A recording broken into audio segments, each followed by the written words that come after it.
So you're welcome back once again to our next episode. We are talking about dating as a springboard for healthy relationships. I'm Dr. Frank Pio, and I am a counseling psychologist, family therapist, marital therapist, date counselor, and relationship counselor. So welcome once again. We want to talk about our topic on dating. Dating refers to when two people or three or four, they intend to go out and have some time together. And either in the simple term or language, dating is going out or taking out or sometimes hooking up. And you know, when some young people say hooking up, it involves some other activities that are beyond mere, hanging out as friends or as a partner. So with the dating, this is being a social activity. It involves, again, as I said, one or two people interacting together, and they go out in a particular place, they go out in a particular, for a particular activity, which is good for human activity and for human interaction, and they need to assess each other's suitability for a relationship. For instance, one may decide to go out for an evening with a friend or with an acquaintance, with a workmate, and in the process, people agree mutually on which social activity, which place, and what they will do. Now, I would like to talk about types of dating that we need to consider in our society or generation today. One, we talk about the standard date, which involves two people, a male or female. These people may agree to go out together. That's a standard date, type number one.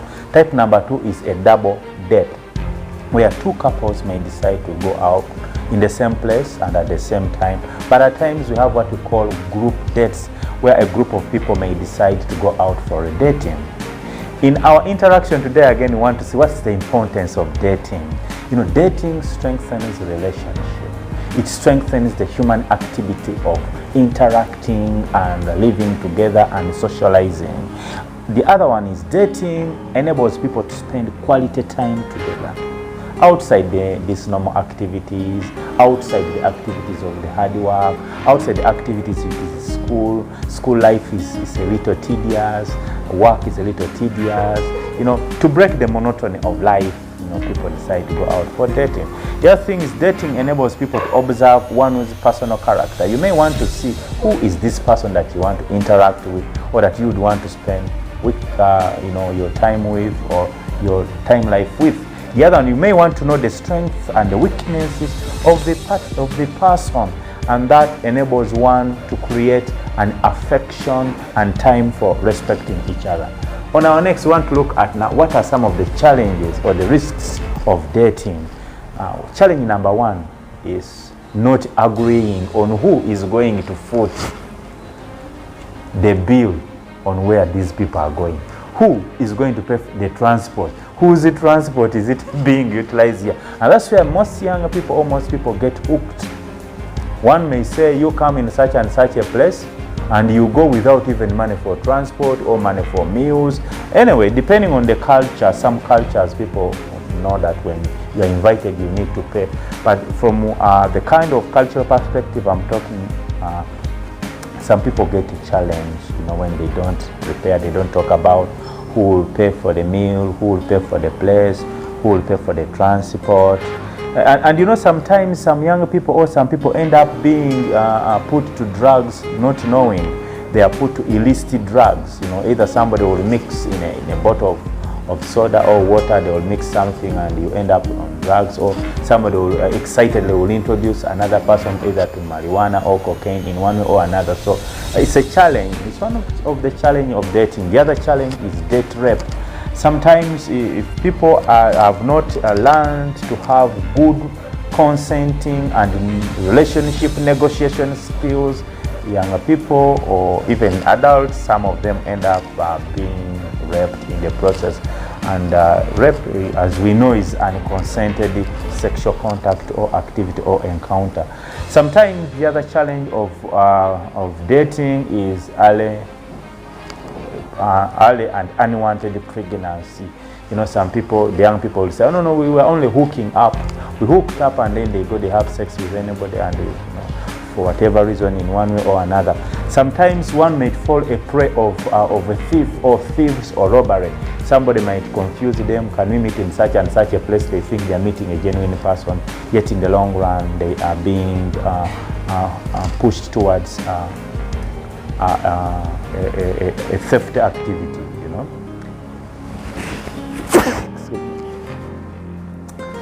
Just a minute.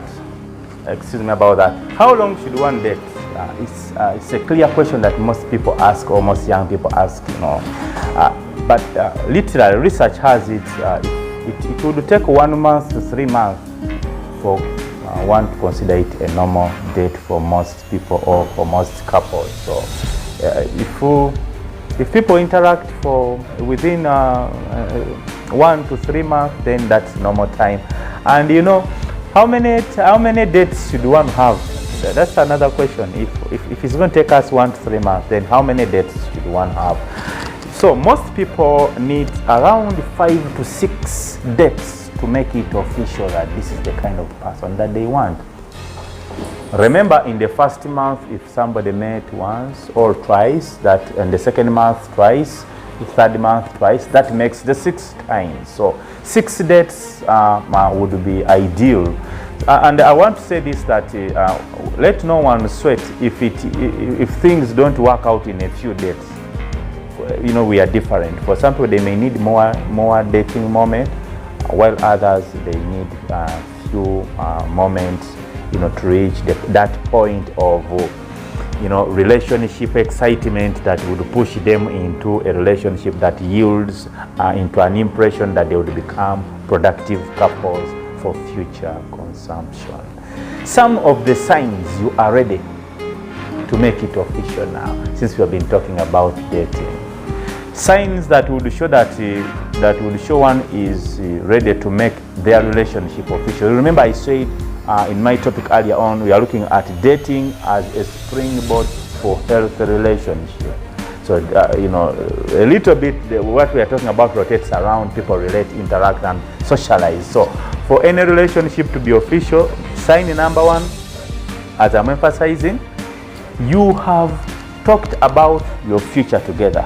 During time for dating, if the partner has been listening and has been watching and has been contributing about what your future would be, what are some of the future dreams? You'd want either to construct a house, you'd want to have a big booming business, you'd want maybe children, although it may be early to talk about children.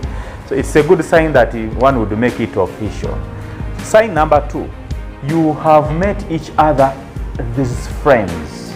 It's a very good sign that you know the friends of the person you are dating, because birds of the same feather flock together. If somebody is hiding their friends, then it's not a good sign, it's a bad sign. So if you know each other's friends, it's a good sign that you make it official, you open up. Sign number 3, your time together has been intimate and meaningful.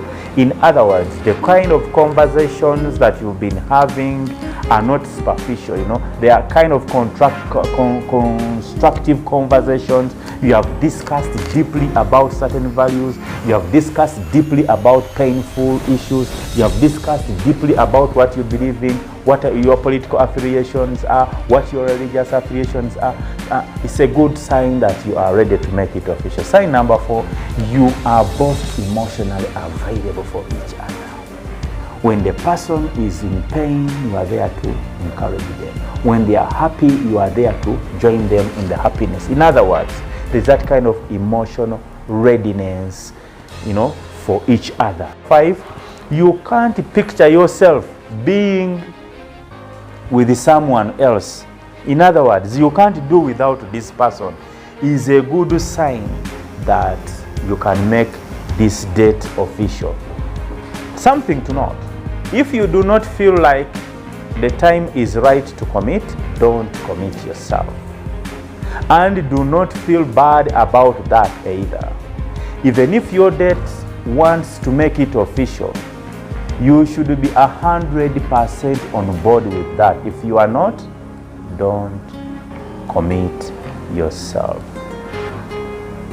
Having an official talk about the debt. What kind of issues do we consider in an official talk? Now we know that we are emotionally aligned, we cannot do without each other, we have spent meaningful time together, we are intimately connected. How do we have an official talk about the debt? 1. You need to do this face to face when you are both happy and calm. It's a good sign and it's a good way to officially talk about your debt and commit yourself before you start the courtship process. Ask them if you can have a conversation about making it official. Most challenges come in when people go to make it official when their partners do not know, and they just hear that so and so was saying that this is the lady in my life and this is the gentleman in my life. So ask the person if you can have a conversation about making it official. Talk about it. In other words, prepare each other for this kind of official communication. Define the relationship if they are on board with being a couple. To this extent so far, this will make a good relationship. Thank you for listening.